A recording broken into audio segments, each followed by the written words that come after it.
Hi, so this is class number 14 general studies revision. ये 5 important pillars हैं GS के: polity, history, economics and geography, current affairs. Her subject के 2 topics देखते हैं, 10 topics in around 30 minutes of time. Start करते हैं polity से। Polity में आज जैसे कल हमने डीपीएसपी पढ़ा था, directive principles of state policy. एक बार क्विकली जितने भी डीपीएसपी हैं 36 टू 51 उनको गो थ्रू करते हैं। डीपीएसपी क्या है? इंस्ट्रूमेंट ऑफ इंस्ट्रक्शंस है। इंस्ट्रूमेंट ऑफ इंस्ट्रक्शंस मतलब राज्यों को बोला गया है आपको ये सारे काम करने होंगे। तो सबसे पहले तो डिफाइन करना पड़ेगा कि स्टेट क्या है। सो आर्टिकल 36 में डेफिनेशन ऑफ स्टेट है। तो जो फंडामेंटल राइट में जो डेफिनेशन थी स्टेट की, वही स्टेट की डेफिनेशन यहाँ पे कैरी फॉरवर्ड हुई है। 37 में है applications of the principles contained in this part, कैसे वो अप्लाई करेंगे। जैसे जो डीपीएसपी है वो जस्टिसिएबल है या नॉन जस्टिसिएबल है? Answer 38, state to secure a social order for the promotion of welfare of the people, मतलब राज्य की जिम्मेदारी है एक सोशल ऑर्डर बनाए, लोगों का वेलफेयर हो, तभी तो डीपीएसपी को बोलते हैं वो वेलफेयर इन नेचर, वेलफेयर को प्रमोट करते हैं। सर्टेन प्रिंसिपल्स 39 में है policy to be followed by the state, मतलब स्टेट ना जब पॉलिसी बनाएगा तो उस पॉलिसी में कुछ चीजों का ध्यान रखना पड़ेगा, तो वो कहलाता है सर्टेन प्रिंसिपल्स पॉलिसी में। बिकॉज स्टेट मतलब लेजिस्लेचर जो कानून भी बनाएगा, पॉलिसी फॉर्मुलेशन भी होगा बाय एग्जीक्यूटिव एज वेल, कुछ प्रिंसिपल्स हमें वहां फॉलो करने। ये 39 है। अब यहाँ ए लिखा है मतलब ये अमेंडमेंट के थ्रू आया है। किस अमेंडमेंट के थ्रू आया है? Answer article 39A। Equal justice and free legal add यहाँ पे लिखा है, सबको बराबर का जस्टिस मिलेगा और फ्री में लीगल एड मिलेगी। ये आपका डीपीएसपी है। 40 क्या होता है? बिगिनिंग। तो 40 ग्रास रूट पे होती है विलेज पंचायत, तो 40 मतलब क्या हुआ? 0 पे आ गए, organisation of village panchayat at the grass root level. Article 40 हो गया। अब लेटेस्ट वन मतलब right to work, education, public assistance in certain cases, मतलब काम देना है, एजुकेशन देना है, पब्लिक असिस्टेंस भी देना है लोगों को। तो देखो ये सारे डीपीएसपी क्या है, ये आपको डायरेक्शन दे रहा है कि राज्य को ये सारे काम करने हैं। Direction, directive instruments. 42 पे आते हैं।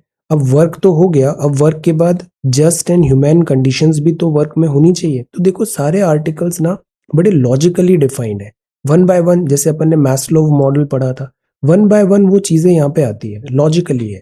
Just and human condition, because work हो गया तो अब जस्ट एंड ह्यूमैन कंडीशन दो। मैटरनिटी रिलीफ हो तो ये 42 हो गया। 42 में जस्ट एंड ह्यूमैन के बाद हो गया तो अब तनख्वाह भी बराबर दो, living wages etcetera for worker.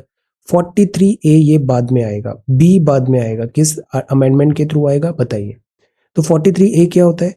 Women जो पार्टिसिपेशन है वर्कर्स का मैनेजमेंट में भी इंक्लूड करो, मैनेजमेंट में भी पार्टिसिपेशन ऑफ वर्कर होना चाहिए।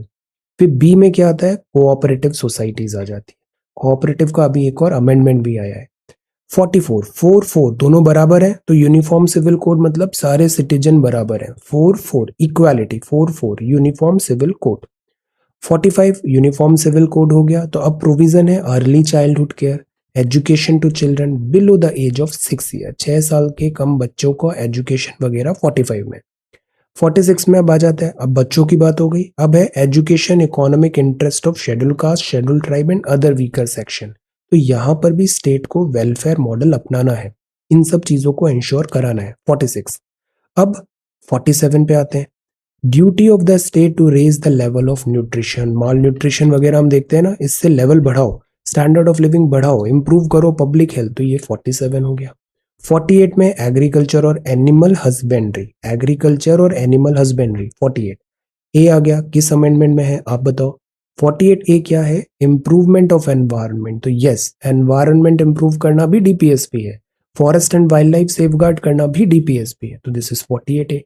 49 में क्या है? जो हमारे मॉन्यूमेंट्स हैं, प्लेसेस हैं, ऑब्जेक्ट्स ऑफ नेशनल इंपॉर्टेंस है, यहाँ पर हमें इसको सेफगार्ड करना है। ये नहीं कि मॉन्यूमेंट में जाके कुछ भी लिखा है, protection of monuments and places and objects of national importance. 50 judiciary, 50 separation of judiciary from executive, तो दोनों अलग अलग करना है। Word is one. 51 promotion of international peace and security, Ukraine crisis हो रहा है ना, तो ये 51 हो गया। तो ये कौन से आर्टिकल्स हैं? 36 डेफिनेशन ऑफ स्टेट, 37 में एप्लीकेशन, 38 में वेलफेयर पीपल, 39 में पॉलिसी स्टेट क्या अपनाएगा, 39A में equal justice free legal aid, 40 village panchayat, 41 work, 42 human condition, 43 living wages etcetera, 43A मतलब मैनेजमेंट करो, IIM Ahmedabad, participation of workers in management of industry A. B में क्या करो, कोऑपरेटिव सोसाइटीज लेके आओ। 4 बराबर यूनिफॉर्म सिविल कोड, 4 बच्चे चाइल्डहुड केयर एजुकेशन से 6 ईयर है 5। 46 में क्या है, जो वीकर सेक्शन है उसको आप एजुकेशन इकोनॉमिक इंटरेस्ट प्रोटेक्ट करो। 47 क्या है, न्यूट्रिशन। 48 है एग्रीकल्चर। 48 है एनवायरमेंट फॉरेस्ट वाइल्ड लाइफ। 49 है मॉन्यूमेंट। 50 है जुडिशरी और 51 है इंटरनेशनल पीस एंड सिक्योरिटी। इसी के साथ हमारे 2 नंबर पक्के, इससे एक सवाल जरूर आएगा। ओके, अब अपन अगले 2 नंबर देखते हैं, 2 से 4 नंबर। वो है इंडियन इंडिपेंडेंस एक्ट ऑफ 1947। तो देखो 1773 से पढ़ाना चालू किया, 1947 तक आ गए हैं। ये पार्ट करते ही आपके कम से भी कम 2 नंबर तो DPSP से आ गए और यहाँ पे 2+2 और कर लिया, 6 नंबर अपने कंफर्म हो गए। तो इसी तरीके से बूंद बूंद से घड़ा बढ़ना है, कट ऑफ क्रॉस करना है, ये अपनी नंबर 1 प्रायोरिटी है। तो अपन वही चीजें यहाँ पे देख रहे हैं जो कट ऑफ के लिए कुछ भी करके कट ऑफ अपन क्लियर कर लेंगे। This is what I am trying to do, और हम सबको इसमें मेहनत करना है, कट ऑफ क्लियर करना है, तभी अपन मेंस लिखेंगे। ओके, तो इंडियन इंडिपेंडेंस एक्ट ऑफ 1947, तो 6 नंबर तो अपने आ गए। अब ये 1947 देखो, 47 मतलब भारत आजाद हो गया। प्राइम मिनिस्टर क्लेमेंट एटली है ब्रिटिश इंडिया अब बोलेगा जून 30 1948 तक हो जाएगा, बट वो पहले ही देश आजाद हो जाएगा 47 में। ट्रांसफर ऑफ पावर हो जाएगा, अनाउंसमेंट हो गया। मुस्लिम लीग बोलती है हमें अलग कंट्री चाहिए, तो पार्टीशन वगैरह की यहाँ पे बातें होने लगती। जून 3 1947 में गवर्नमेंट ने बोला कि कॉन्स्टिट्यूशन तो बनाते हैं, बाकी पार्टीशन एटसेट्रा हम बाद में देखेंगे। तो कॉन्स्टिट्यूएंट असेंबली तो 46 में ही बन गई, जॉइंट वाली। और यहाँ पर अभी पहले वो एक्सेप्ट नहीं करती है लीग, बट में बाद में वो यहाँ पे आ जाती है। फिर ऑब्स्ट्रक्शनिस्ट पाथ वहां पे फॉलो करने की कोशिश होता है, बट फिर जून 3 को लॉर्ड माउंटबेटन डिकी प्लान आता है, पार्टीशन का प्लान आता है, माउंटबेटन प्लान होता है, और फिर इस तरीके से इंडिपेंडेंस 1947 पे हमें मिलती है। इसके इंपॉर्टेंट फीचर्स क्या है, कुछ खास नहीं है। 1935 ज्यादा इंपॉर्टेंट है। 47 में बस यही लिखा हुआ है कि सब चीजें अब अबॉलिश हो जाएगी, इंडिया अब सोवरेन कंट्री बन जाएगा। तो ब्रिटिश रूल जो है वो खत्म हो गया। पार्टीशन ऑफ इंडिया जो था, 2 नए राज्य इन्होंने बना दिए, इंडिया एंड पाकिस्तान, और with the right to secede from British Commonwealth, दोनों को दिया। तो ब्रिटिश तो चले गए बट देश का विभाजन कर गए। फिर अबॉलिश हो गया ऑफिस ऑफ वॉइसरॉय, अब ये खत्म हो गया। ब्रिटिश किंग वगैरह डोमिनियन कुछ नहीं होगा। गवर्नमेंट ऑफ ब्रिटेन जो है वो इंडिया के लिए रिस्पॉन्सिबल नहीं होगी। कॉन्स्टिट्यूएंट असेंबली अब अपना खुद का कॉन्स्टिट्यूशन बना सकती है, इंडिया पाकिस्तान दोनों डोमिनियन का, जो भी वो चाहे वो डिसीजन ले सकती है। कॉन्स्टिट्यूएंट असेंबली जो है वो डोमिनियन ऑल रेस्पेक्टिव टेरिटरी, नई कॉन्स्टिट्यूशन जो करना है, मतलब अब इंडिपेंडेंट है इंडिया, नया एक्ट बनाओ, नया कानून बनाओ, whatever, they are free. Secretary of state viceroy गया, तो सेक्रेटरी ऑफ स्टेट भी गया, पोस्ट फिनिश। ब्रिटिश पैरामाउंसी थी, अब वो भी जो थी, जो British paramountcy Indian princely states में, ट्राइबल एरियाज वगैरह में, वो भी लैप्स हो गई, तो वो भी अब फ्री हो गए। इंडियन प्रिंसली स्टेट्स या तो डोमिनियन ऑफ इंडिया ज्वाइन करें या पाकिस्तान ज्वाइन करें, या वो इंडिपेंडेंट रहे, ऐसा उनको बोला गया। फिर गवर्नेंस बताया, गवर्नमेंट ऑफ इंडिया एक्ट 1935 था, जब तक नया कॉन्स्टिट्यूशन, क्योंकि कॉन्स्टिट्यूशन तो बाद में आएगा 1950 तक, तो तब तक अपन 1935 के हिसाब से ही थोड़ा काम चलता रहा, मॉडिफिकेशन करके। ब्रिटिश मोनार्क के पास अब कोई वीटो वगैरह नहीं है, हम इंडिपेंडेंट है। गवर्नर जनरल के पास भी ऐसा कोई वीटो अब नहीं है।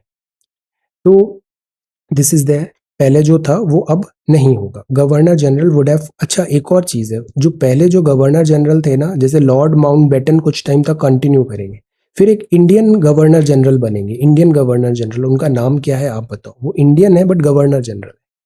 तो it designated governor general of India, provincial governor as constitutional nominal head of the state, because जब कॉन्स्टिट्यूशन बनेगा तब डॉक्टर राजेंद्र प्रसाद अपने प्रेसिडेंट बनेंगे, बट इससे पहले गवर्नर जनरल भी है, उनका नाम बताइए। तो ये काउंसिल में मैटर्स में वो देखेंगे।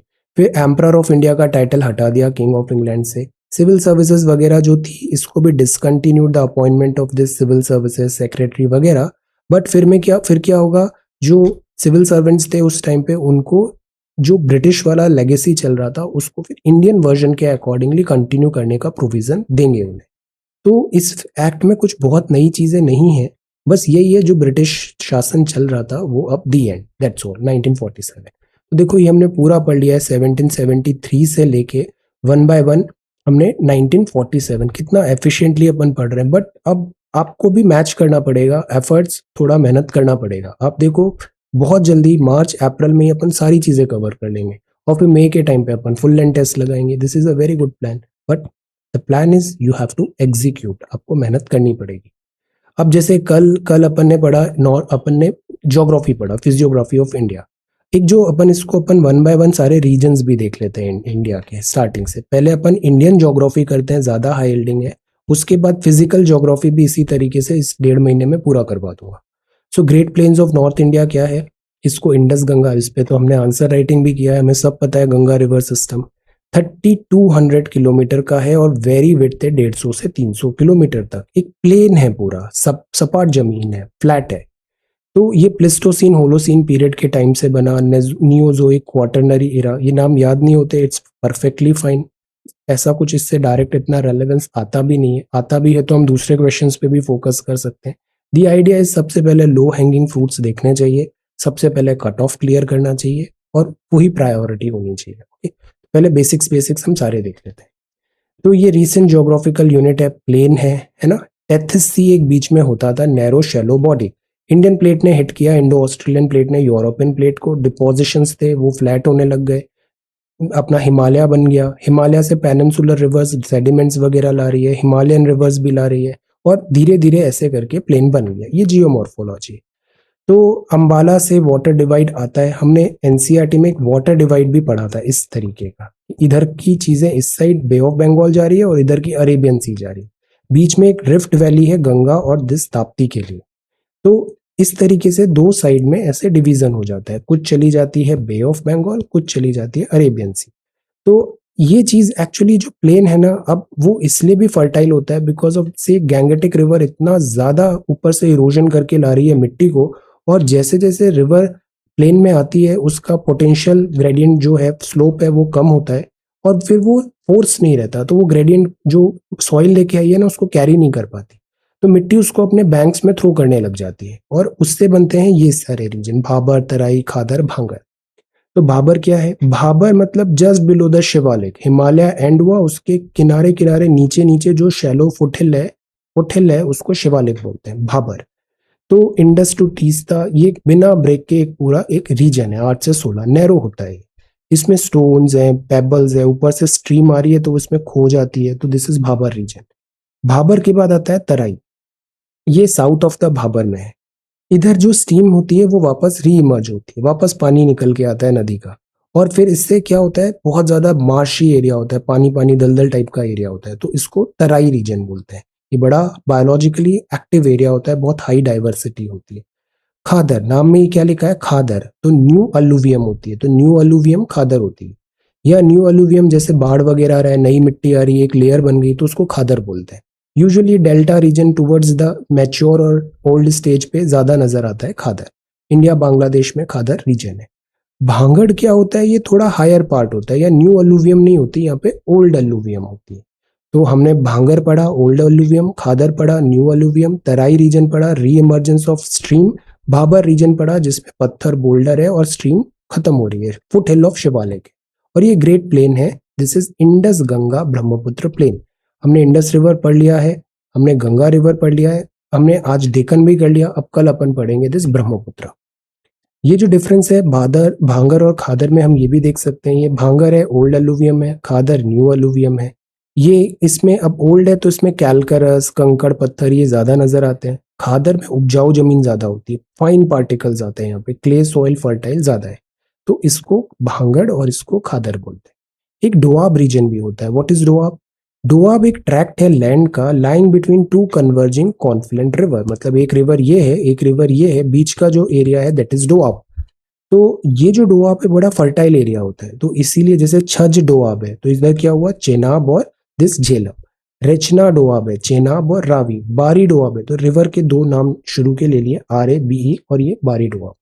इस तरीके से डोआब होता है। दो आब मतलब दो रिवर के बीच का एरिया, दैट इज डोआब। ऐसे ही भांगड़ एंड खादर हमने देखा और ये डोआब देखा। तो ये difference between Bhangar and Khadar and Doab. अब अपन सीरीज कंटिन्यू करते हैं। कल हमने पढ़ लिया था से फॉरेन, आज हेनरी हेस्टिंग्स से अपन स्टार्ट करते हैं। अभी भी ईस्ट इंडिया कंपनी का ही रूल चल रहा है। ईस्ट इंडिया 1773 से कब तक चलेगी? 1858 तक ईस्ट इंडिया कंपनी। हार्डिंग से स्टार्ट करते हैं अपन। हार्डिंग, हार्डिंग कब आया? हार्डिंग आया था 44 में, 48 तक रहेगा। हार्डिंग के टाइम पे ही फर्स्ट एंग्लो सिख वॉर हुआ 85-46 में, Anglo Sikh war. British empire defeat करेगा सिख एम्पायर को। पहले एक रंजीत सिंह के साथ ट्रीटी हो गया था 1809, अब वॉर होगा। ब्रिटिश एम्पायर अब सिख एम्पायर को डिफीट करेगा, कॉन्फिस्केट कर लेगा पूरी यहाँ की टेरिटोरी। ट्रीटी ऑफ लाहौर होगा। कश्मीर और सिख का जो रीजन है, राजा ऑफ जम्मू 75 लाख रुपए में बेच देंगे, sell it to Raja of Jammu for 75 lakh rupee. तो ये ट्रीटी ऑफ लाहौर है। फिर ट्रीटी ऑफ भैरोवल है। Establishment of Roorkee engineering college 47 में हुआ था। Engineering college Roorkee, IIT Roorkee. So this is Henry Hardinge. इसके बाद अर्ल ऑफ डलहौजी है। इस डलहौजी की पॉलिसी के कारण ही 1857 का रिवोल्ट हुआ। डॉक्ट्राइन ऑफ लैप्स आया 1848 में, मतलब कोई रियल ऐसा वंशज नहीं है तो वो पूरी प्रॉपर्टी, पूरा स्टेट को ब्रिटिशर्स अपना अक्वायर कर लेते थे। तो that is doctrine of lapse, Jhansi का रिवोल्ट, रानी लक्ष्मीबाई। चार्टर एक्ट 1853 आया। बेथून कॉलेज स्कूल ओपन हुआ 49 में, ये फॉर फीमेल एजुकेशन है, दिस इज इंपॉर्टेंट। और ये एस्टेब्लिश किया था जॉन ड्रिंक वाटर बेथून ने। Bethune college 1849। अब ये जो पॉइंट्स है ना, इसको मेंस में भी लिखो, कुछ ऐसा इंपॉर्टेंट है। Bethune college 1849 like that. Wood dispatch आता है 54, बहुत इंपॉर्टेंट है, इसको सेपरेटली देखेंगे। समर कैपिटल शिमला में आया। सेकेंड एंग्लो बर्मीज वॉर हुआ 52 में। डलहौजी बस ह्यूमिलिएट करना चाहता था बर्मीज टेरिटरी को, अनप्रोवोक्ड था ये अटैक। फिर फर्स्ट पैसेंजर ट्रेन बॉम्बे और थाने के बीच में चली 1853। टेलीग्राफ लाइन आया। डायमंड हार्बर कैलकाटा में 1851 में बना। ये डायमंड हार्बर जो है ये रिवराइन पोर्ट है, कोस्टल है। What is this Diamond Harbour? Tidal port है। क्या है? Diamond Harbour. Post office act आएगा। पब्लिक वर्क डिपार्टमेंट बनेगा, पीडब्ल्यूडी। तो डलहौजी का टाइम बहुत इंपॉर्टेंट होता है, इससे 100% लगभग सवाल आ ही जाता है हर 2-3 साल में। Public work department. अब सेकेंड एंग्लो सिख वॉर होगा और ब्रिटिश अब टोटली डिफीट कर देंगे सिख एम्पायर को। सांथल रिबेल भी अभी होगा 1855 में, और इसमें सांथल ड्वेलिंग जो है ब्रिटिश आर्मी रेबेलियन में पिटेगी भी, और बहुत सारे जो सांथल्स हैं they were killed by British army. तो ये सांथल रिबेलियन होगा। रिलीजियस डिसेबिलिटी एक्ट होगा। और अब फीमेल इन्फेंटिसाइड बैन हो जाएगा। ह्यूमन सैक्रिफाइस सेंट्रल प्रोविंसेस में बैन हो जाएगा, ओडिशा एंड महाराष्ट्र में। तो ये जो सारे काम है बहुत इंपॉर्टेंट वर्क है, इसको आप क्विकली रिवाइज कर लेना। ये है डलहौजी के टाइम पे। अब आता है कैनिंग। कैनिंग के टाइम पे 1856 हिंदू विडो रीमैरिज एक्ट है, very important. Indian rebellion act है 1857। यूनिवर्सिटी कैलकाटा, बॉम्बे और मद्रास बने। तो ये कैनिंग हुआ। फिर कैनिंग ही जो होता है ना, वो लास्ट से यहाँ पे होता है, और फिर गवर्नर जनरल, और फिर वो वाइस रॉय बन जाता है, बिकॉज 57 में रिवोल्ट हो गया। तो अब जो नई पोस्ट आई वो वाइस रॉय, तो कैनिंग ही वाइस रॉय के कंटिन्यू करेगा। As a viceroy government of India act 1858 आया। बजट इंट्रोड्यूस हुआ। इंपीरियल सिविल सर्विसेज हुआ। इंडिगो रिवोल्ट हुआ। आईपीसी बहुत इंपॉर्टेंट है, जो आज तक चल रहा है, वो 1860 में आया था। इंडियन काउंसिल एक्ट बहुत इंपॉर्टेंट है। Portfolio civil services 61। Archaeological survey of India बनेगा था, ASI। पोर्टफोलियो सिस्टम जो है, कैबिनेट सिस्टम जो आज अपन देखते हैं, रक्षा मंत्री, विदेश मंत्री वगैरह, ये सब चीज आया कैनिंग के टाइम पे 61। फिर एल्गिन आता है। Calcutta high court, Bombay high court, Madras high court, और वहां भी मूवमेंट सप्रेस होगा। फिर बीच में थोड़े टाइम पे नेपियर एंड डेनिसन। फिर जॉन लॉरेंस। जॉन लॉरेंस के टाइम पे भूटान वॉर होगा, और डिफीटेड अनडिफेंडेड दिस भूटान को पूरा एनेक्स कर लेगा असम। तो ब्रिटिशर्स का तो ये पॉलिसी होता ही था। शिमला अब इंडियन समर कैपिटल बन जाएगी। टैबरनेकल ऑफ न्यू डिस्पेंसेशन, एक चर्च एस्टेब्लिश होगा केशव चंद्र सेन द्वारा। ये सवाल भी प्रीलिम्स में आया है। तो ये हुआ जॉन लॉरेंस के टाइम पे। फिर इलाहाबाद हाई कोर्ट 66 में बनेगी, very important. Punjab tenancy act भी आएगा। ये सब काम है जॉन लॉरेंस। ओके। अब मायो आता है। मायो को असैसिनेट हो जाएगा बाय पठान शेर अली अफरीदी। सेंसस जो इंडिया में है वो मायो के टाइम पे स्टार्ट हुआ, बट 1881 में वो फिर फाइनल फुल फॉर्म में होगा, बट स्टार्ट यहाँ से हो गया था। Rajkumar college Rajkot, Mayo college Ajmer political training Indian princes के लिए ओपन हुआ। फाइनेंशियल डिसेंट्रलाइजेशन स्टार्ट होगा और इसका जो पीक होगा वो आएगा 1935 में। आईपीसी अमेंडमेंट 1870 में होगा, वहां भी मूवमेंट टैकल करने के लिए कॉमर्स एग्रीकल्चर डिपार्टमेंट बनेगा। केशव चंद्र सेन एस्टैब्लिश करेंगे इंडियन रिफॉर्म एसोसिएशन। तो आप जो स्पेक्ट्रम पढ़ रहे हो ना, पीछे जो समरी है उसको रिवाइज भी करते जा रहे हो, पीछे कुछ टेबल्स भी दिए हैं उसको भी रिवाइज कर रहे हो। ये सारा कंटेंट उसी के सिंक में हमें देखना है। तो आज आप ये दो देख लो, कल अपने सारे वाइस रॉय वगैरह सब कंप्लीट हो जाएंगे। अपन 72 तक आ गए। ओके, अब अब दो दो टॉपिक हिस्ट्री के हो गए। अब अपन इकोनॉमिक्स में आते हैं। इकोनॉमिक्स में कल हमने पढ़ा था बेसिक इकोनॉमी क्या होती है, like private, capitalist, socialist etcetera. Economy के कुछ सेक्टर्स होते हैं। वेरियस सेक्टर्स कैसे होते हैं, जैसे कि प्राइमरी सेक्टर हुआ। प्राइमरी सेक्टर मतलब अर्थ का जो भी प्रोडक्ट है आप उसको एज इट इज यूज कर रहे हो, कुछ प्रोसेसिंग नहीं हो रही वहां पे, तो वो प्राइमरी सेक्टर हुआ। जैसे रॉ मटेरियल है, बेसिक फूड आप बना रहे हो, तो ये प्राइमरी हुआ। प्राइमरी के शब्दों में जाओ, बेसिक चीज है। जैसे आप खेती कर रहे हो तो वो प्राइमरी हो गया। माइनिंग कर रहे हो, प्राइमरी। फॉरेस्ट्री, फिशिंग, क्वारिंग, मिट्टी गिट्टी दैट इज स्टोन क्वारिंग हो रही है, ये कर रहे हो तो that is quarrying. Packaging, processing raw material का पार्ट ऑफ दिस सेक्टर। तो प्राइमरी मतलब बहुत बेसिक बेसिक चीजें हैं यहाँ पे, बेसिक बेसिक चीजें। तो यहाँ पे मार्जिन भी कम होता है, पैसे ज्यादा नहीं होते। तो इकोनॉमी ज्यादा एडवांस तब मानी जाती है जब प्राइमरी सेक्टर वहां पे कम है। सेकेंडरी क्या होता है कि फर्स्ट डिग्री प्राइमरी में थोड़ा प्रोसेसिंग हो गया तो वो सेकेंडरी हो गया। जैसे कंस्ट्रक्शन एक्टिविटीज वगैरह हो गया, है ना। तो सेकेंडरी सेक्टर में इन्वॉल्व है प्रोडक्शन ऑफ फिनिश्ड गुड्स में, प्रोसेसिंग एंड कंस्ट्रक्शन। जैसे मेटल वर्क हुआ, ऑटोमोबाइल मैन्युफैक्चरिंग, टेक्सटाइल। आपने कॉटन का एग्रीकल्चर किया, अब उससे कपड़ा बना दिया तो वो टेक्सटाइल है। प्रोडक्शन, शिप बिल्डिंग, ये सब सेकेंडरी है। तो ये मिडिल फेज कहलाता है कि अब इकोनॉमी डेवलप होना चालू हो गई, एम्प्लॉयमेंट बढ़ेगा, प्रोडक्शन बढ़ेगा, ये सारी चीजें होगी। अब इसके बाद अपन धीरे धीरे जो सेकेंडरी है उससे अपन मूव करते हैं सर्विस सेक्टर में, और हम आते हैं टर्शरी में। तो टर्शरी मतलब सर्विस सेक्टर होता है। अब सर्विस सेक्टर मतलब जैसे टीचिंग हुआ, टीचिंग में ना तो आप कुछ बेसिक चीजें कर रहे हो एग्रीकल्चर रिलेटेड, ना उसकी प्रोसेसिंग हो रहा है। This is all about like brain experience etcetera. तो दिस इज सर्विस सेक्टर। तो ये जो सेक्टर है इसमें retail, transportation, entertainment, tourism, banking, ये सारी चीजें आ गई। एडवांस्ड डेवलप्ड इकोनॉमीज है वहां पे टर्जरी ज्यादा होता है, जैसे ट्रांसपोर्टेशन हो रहा है, एंटरटेनमेंट, टूरिज्म वगैरह। एम्प्लॉयमेंट यहाँ पे भी होता है। इंडिया में सर्विस सेक्टर ज्यादा डोमिनेट करता है। इसको दो और सेक्टर में भी कर सकते हैं, जैसे एजुकेशन वगैरह है तो क्वाटरनरी और क्यूनरी सेक्टर भी हो जाता है। तो इसमें मतलब और एडवांस फॉर्म है, डिसीजन मेकिंग हो रहा है, आप पॉलिसी फॉर्मुलेशन कर रहे हो, डायरेक्शन बता रहे हो, तो वो इधर आ जाएगा। तो मोटे मोटे तौर पे तीन ही होता है, प्राइमरी, सेकेंडरी, टर्शरी। क्वाटरनरी को हम बोल सकते हैं जहाँ पे इंटेलेक्चुअल चीजें हैं, नॉलेज बेस्ड एक्टिविटी है ना, तो ये क्वाटरनरी हो गया। एजुकेशन, इंफॉर्मेशन, कंसल्टिंग, एजुकेशन, ये सब क्वाटरनरी हो गया।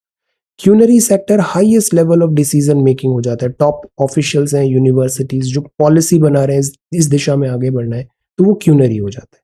तो क्लासिफिकेशन कैसा हुआ, पहला प्राइमरी, फिर सेकेंडरी, फिर टर्शरी, फिर क्वाटरनरी। ये चार क्लासिफिकेशन है। ऐसी जो कंट्रीज होती है उनका क्लासिफिकेशन भी वर्ल्ड बैंक करता है कि कौन सी कंट्री किस रैंक पे है। तो जैसे वर्ल्ड बैंक एक रिपोर्ट बनाता है, वर्ल्ड डेवलपमेंट रिपोर्ट, नाम याद रखना है, वर्ल्ड डेवलपमेंट रिपोर्ट। तो इसके अकॉर्डिंग जैसे हाई इनकम कंट्रीज है उनका इतना पैसा है पर हेड से, per capita, middle income, lower income, तो इस तरीके से कंट्रीज को भी रैंकिंग यहाँ पे होती है। तो ये तो हो गया इकोनॉमी। अब हम दो नए टॉपिक्स देखते हैं, current affairs, science and technology, government policies वगैरह सब अपन इस फिफ्थ सेक्शन में देख रहे हैं करंट अफेयर्स में। अभी चीता का आज ही पेपर में हमने पढ़ा, ये एशियाटिक चीता है। पहले ये इस पूरी जगह पे एशियाटिक चीता मिलता था, फिर वो एक्सटिंक्ट इन वाइल्ड हुआ, आखिरी चीता से 1950 समथिंग में मिला था। अब इसको रीइंट्रोड्यूस कर रहे हैं, बट एशियाटिक चीता नहीं, हमसे नामीबिया से यहाँ पे दिस कूनो पे दिस अफ्रीकन चीता इंट्रोड्यूस कर रहे हैं। तो इसके लिए पहले हम अपन प्रे बेस बनाने की बात कर रहे हैं। रीइंट्रोडक्शन ऑफ स्पीशीज जो है, इसका मतलब है उसको रिलीज करना ऐसे एरिया में जहाँ पे वो नेचुरली सर्वाइव कर पाए। दो टाइप के पढ़े थे ना हमने, इन सीटू और एक्स सीटू। तो दिस इज लाइक हम एक्स सीटू कर रहे हैं, इन सीटू कर रहे हैं, जहां पर वो स्पीशीज नॉर्मली सर्वाइव कर पाए। रीइंट्रोडक्शन लार्ज कार्निवोर का होगा, ये एक स्ट्रैटेजी होती है, बिकॉज हम कार्निवोर को वहां पे इंट्रोड्यूस करते हैं बट साइमल्टेनियसली हम पूरी इकोसिस्टम को ही सेफ गार्ड कर लेते हैं। ये लॉजिक आज के आर्टिकल में भी दिया था चीता रीइंट्रोडक्शन में। तो wild life institute of India इसके लिए बनाता है से चीता reintroduction plan. Kuno national park Sheopur Morena district MP में है, ये ग्वालियर चंबल रीजन में। यहाँ चीता इंट्रोड्यूस हो रहा है, ये इंपॉर्टेंट है, इससे सवाल आना चाहिए, बहुत न्यूज में है। इंटरकॉन्टिनेंटल चीता ट्रांसलोकेशन पहला ऐसा प्रोजेक्ट है। रीजन एक्सटिंक्शन क्या हुआ? Obviously human wild life conflict हो जाता है, हम हैबिटेट लॉस कर देते हैं, हम इलीगल ट्रैफिकिंग करते हैं, तो ह्यूमन बींग्स तो कल्प्रिट होते ही हैं, तो इसके कारण सारी एक्सटिंक्ट हो गई वाइल्ड लाइफ। क्लाइमेट चेंज भी हो रहा है, इनकी पॉपुलेशन सर्वाइव नहीं कर पाई, प्रे बेस हट जाता है तो अगेन इनको फूड शॉर्टेज हो जाता है। सो सच टाइप ऑफ सारे फैक्टर्स क्लब होके चीता एक्सटिंक्ट इन वाइल्ड हो गया। अब इसको वापस रीइंट्रोड्यूस किया जा रहा है Kuno, this is Kuno national park Sheopur Morena. Okay, अब ये जो है ये है आर्कटिक रीजन, ये 10th टॉपिक है आर्कटिक रीजन। ये भी बहुत न्यूज में है। पहला कारण तो है ग्लेशियर्स जैसे मेल्ट हो रहे हैं, क्लाइमेट चेंज। दूसरा कारण ये है इस एरिया में बहुत ज्यादा मिनरल्स एंड रिजर्व्स हैं, आर्कटिक रीजन। तो this is very much in news. Arctic region की कंट्रीज कौन सी हैं? Russia, Alaska, Canada, Greenland, Denmark की। इधर आ जाता है नॉर्वे, स्वीडन एंड फिनलैंड। तो ये जो कंट्रीज हैं, US, Russia, Finland, Sweden, Norway, Greenland, actually Arctic ये 66.5 डिग्री अपन ये ऊपर देखते हैं ना, नॉर्थ की तरफ बढ़ रहे हैं, तो दिस इज आर्कटिक रीजन। ये अपन नॉर्थ पोल से ऐसे देख रहे हैं, इसलिए ये ऐसा दिख रहा है। सारी कंट्रीज है यहाँ पे। तो आर्कटिक रीजन आर्कटिक ओशन में है, नॉर्थ में है। कंट्रीज कौन सी है? Canada, Denmark, Norway, Russia, USA, Finland, Sweden and Iceland. इस पे मैंने टेलीग्राम पे भी एक क्विज पूछा था आर्कटिक रीजन की। तो ये कंट्रीज जो हैं वो आर्कटिक काउंसिल में है, प्रीलिम्स में भी इसका सवाल आ चुका है। आर्कटिक रीजन में करीब 4 मिलियन लोग रहते हैं और जो 1/10 है वो इंडिजीनस पीपल है। यहाँ पे इग्लू भी होता है, इग्लू, इग्लू क्या होता है टेल। 1/10 यहाँ पे इंडिजीनस पीपल है। इंडिया का एंगेजमेंट आर्कटिक में देखें तो आर्कटिक में हमने स्वालबार्ड ट्रीटी हुआ था फरवरी 1920 में, पेरिस नॉर्वे, यूएस, डेनमार्क, इन सब के साथ। और यहाँ पे ये बात था ये ग्लोबल कॉमन है। तो द पॉइंट इज ये चीज था कि ये जो आर्कटिक है इसका कंजर्वेशन हर पूरे कंट्री वर्ल्ड का रिस्पॉन्सिबिलिटी होना चाहिए। तो इंडिया का यहाँ पे एंगेजमेंट है। फिर आर्कटिक रिसर्च प्रोग्राम 2007 में आता है। ऑब्जेक्टिव क्या होता है? स्टडी करें टेली कनेक्शन आर्कटिक क्लाइमेट और इंडियन मॉनसून का। बिकॉज इंडियन मॉनसून हम बोलते तो हैं एक लोकल फिनोमिनन है, बट ऐसा है नहीं, पूरा वर्ल्ड का क्लाइमेट इंटरकनेक्टेड है। तो आर्कटिक की सैटेलाइट से हम देखते हैं कि कैसे मेल्ट हो रहा है, ग्लोबल वार्मिंग। यहाँ पे हमने हिमाद्री स्टेशन भी बना रखा है रिसर्च वर्क पे। तो this is important. Arctic region काफी इंपॉर्टेंट है, डायरेक्ट टेरिटोरी में तो है नहीं, बट यहाँ का एरिया हमारे लिए इंपॉर्टेंट है एटमॉस्फेयर, ओशियोनोग्राफिक, बायोजियोकेमिकल साइकिल्स के लिए। क्लाइमेट चेंज हो रहा है, एरिया चेंज हो रहा है, फ्रिजिड आर्कटिक है, इसको कंजर्व करना है। और इससे भी इंपॉर्टेंट दो चीजें हैं यहाँ पे। पहला तो देखो यहाँ के मिनरल्स एंड रिसोर्सेज, ऑयल वगैरह बहुत है यहाँ पे, रेयर अर्थ कुछ है यहाँ पे minerals, that is important, significant economic उसका वैल्यू है सारे मिनरल्स एंड रिजर्व्स का। सेकंड है नेविगेशन। सी अगर आर्कटिक के थ्रू, ग्लेशियर्स के थ्रू अगर अपन ट्रेवल करना सीख गए तो नेविगेशन बड़ा इजी हो सकता है वाया दिस रीजन। इसलिए सारी कंट्रीज इधर अपना प्रेजेंस दिखाने की कोशिश कर रही है। Okay, so this is Arctic region. आज हमने पढ़ा चीता रीइंट्रोडक्शन, कूनो नाम याद रखना है, सेक्टर्स कौन से इकोनॉमी के, इसको क्विकली रिवाइज करिएगा। देन इसके बाद बुखादर बांगर पढ़ा, इंडिपेंडेंस एक्ट और डीपीएस भी कंप्लीट कर लिया। सो efficient. So thank you so much for watching this video. Take care, study well and be safe.